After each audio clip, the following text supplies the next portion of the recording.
In this town, in a different time and a different place than 50 years ago, when the film studios were rapidly consolidated and the movie business was undergoing dramatic change, the movie mogul Sam Goldwyn had a great quote that said, "The future ain't what it used to be." And that pretty much sums up our business today. The concert business is one of big egos and short-term memories. Despite that, over the course of 3 decades, our keynote speaker has served as a symbol of enduring success and leadership. That is really unique in our business because the concert industry tends to celebrate careers that burn brightly briefly and then burn out very rapidly. There's a current best-selling book on the marketplace that many of you may have read called Built to Last. And the book explores the habits and characteristics of great companies. In my opinion, CAA ought to be on that select small list. One quote from the book I think is pertinent to our session this morning, and that quote is, "The most dangerous thing for any business is not to be crystal clear why you are successful." Tom Ross has been crystal clear as to why CAA is built to last. The key elements of why CAA continues to prosper and grow under Tom's leadership are easy to summarize. 1, there's great teamwork, loyalty to the clients and to each other at the agency. 2, they champion innovative ideas. 3, there is a strong, unswerving commitment to professionalism. And 4, Tom demands excellence in every undertaking the agency attempts to do. After 30 years in the concert business, the qualities one measures Tom by are the very same qualities great leaders of any industry are measured on. Those are dedication, dignity, loyalty, integrity, and honor. Those who have entrusted their careers to his oversight, those who do business with CAA, and even those who aggressively compete with the agency, all speak fondly and respectfully of the man. By doing so, they pay special tribute to Tom's vision and his unique leadership. The future ain't what it used to be, but we were truly fortunate to have Tom here today to express his thoughts on why Sam Goldwyn's aphorism is so relevant to all of us in the room. Please give a warm welcome to this year's keynote speaker, Tom Ross.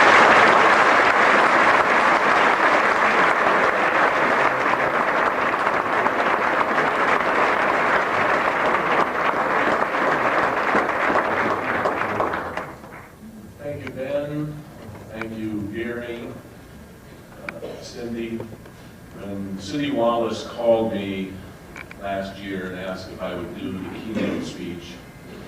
I stalled for a couple of years. I always procrastinate. And I said, let me think about it. And as I thought and gathered my ideas, I said, you know, I think I'm going to play the role of Peter Finch in the movie Network. If you remember that movie or saw that movie, Peter Finch said, I was mad as hell, and I'm not going to take this anymore. And that's where Tom Ross is today, standing in front of you. I've been an agent, proudly, for 30 years. I've watched friends grow. I've watched friends make huge sums of money. I've watched friends become managers, promoters, record company moguls. And I have always elected to stay on the side of the fence of an agent because I always felt the process, even though it changes, we're in the middle of the business. And we see the changes, we implement some of the changes, and we deal with the changes. When I started 30 years ago as an agent, a naive kid from the counterculture, a hippie, if you will, I was proud to say, I'm an agent. I'm going to take the image of an agent, the balding, cigar-smoking leech that people used to look upon this industry as, and I want to change it. I want to be something more than that. And that's what I've tried to stand for. But I'm mad as hell now. I don't know what that whole 30-year period stands for in light of some of the changes that are now facing us. And that's really the challenge that I come here to talk to you about. When I first started, one of my first days on the job, I met the Jefferson Airplane. And I was proud to represent them for close to 25 years in their various configurations. It was a wonderful time.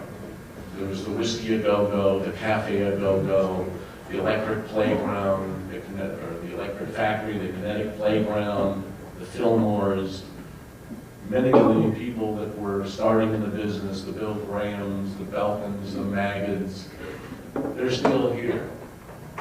They're still with us.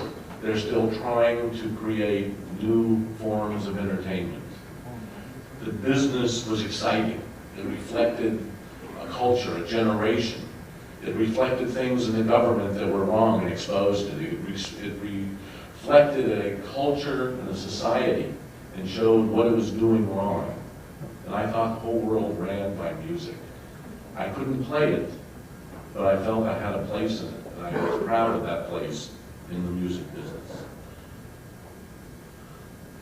What I hoped and what I thought I was doing when I saw tickets go from $2, $2.50, $3, $3.50, $5, it took a decade to get to $10.